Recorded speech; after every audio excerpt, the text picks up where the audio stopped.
10,000 రూపాయలు అమ్మితే క్వింటాలు ఈ సంవత్సరం 5,500. ఈ పరిస్థితుల్లో ఇంతవరకు అన్నదాత సుఖీభవ మాత్రం రాలే. కనీసం కొంతలో కొంత వాళ్ళకు సహాయం. అన్నదాత సుఖీభవకు ఎంత రాసినారు దీంట్లో బడ్జెట్లో? 6,300 కోట్లని. 6,300 కోట్లు వాస్తవానికి 20,000 రూపాయలు గిన లెక్క ప్రకారం అయితే, నిజం చెప్పాలంటే మీరు చెప్పిన ప్రకారం అయితే 20,000 6,000 కాదని వల్ల, బట్ మీరు ఏదో 6,000 కలుపుకొని మళ్ళీ మాట మార్చినారు. దాంట్లో కూడా ఆ ప్రకారం లెక్క వేసినా కూడా ఎంతమందికి వస్తుంది అది? 6,300 అంటే 45 లక్షల మందికి రైతులకు, 55 లక్షల మంది రైతులు ఉన్నారు. ఇది కూడా సింపుల్ లెక్క. దీనికి డేటా ఏముంది? ఇంకా మీరు చెప్పే ప్రకారం 20,000 రూపాయలు కింద మీరు ఇవ్వాలంటే గానా అసలు 30 లక్షల మంది కూడా రాదు. మళ్ళా మీరేమో దాంట్లో రాసినారు.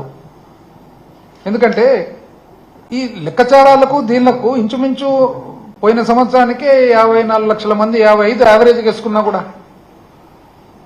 ఇంకా ఎంప్లాయీస్ విషయానికి వస్తే గాన ఎంప్లాయీస్ పాపం లాస్ట్ టైం ఎంత అసలు మిమ్మల్ని నమ్మి ఎంప్లాయీస్ వాళ్ళ పరిస్థితి ఇప్పుడు చూస్తే ఒకరు నాకు ఎంప్లాయీస్ చాలా మంది దగ్గరకు వచ్చినప్పుడు చెప్పారనమాట. ఏమని చెప్పినారంటే, ఇది అగ్రికల్చర్ బడ్జెట్, ఇదొకటి అగ్రికల్చర్ బడ్జెట్లోనేమో ఆయన 9,300 అంటాడు అన్నదాత సుఖీభవకు, 2 చోట్ల 9,400 అంటాడు. మీరేమో 6,300 అన్నారు అన్నదాత సుఖీభవ. అంతేనా? 6,300. మీరు 6,300 బడ్జెట్లో చూపిస్తారు, ఆయన మాత్రం 9,400 చూపిస్తారు మంత్రివర్యులు ఆయన అగ్రికల్చర్ బడ్జెట్లో. మళ్ళీ దానికి దీనికి వ్యత్యాసం ఏందో అర్థం కాలే. ఎంప్లాయీస్ వచ్చేసి లాస్ట్ డిఏ ఎప్పుడంటే జూలై 2023 జూలై లాస్ట్ డిఏ ఇచ్చినది. జనవరిది డ్యూ ఉంది, జనవరి 2024 డ్యూ ఉంది, జూలై 2024 డ్యూ ఉంది.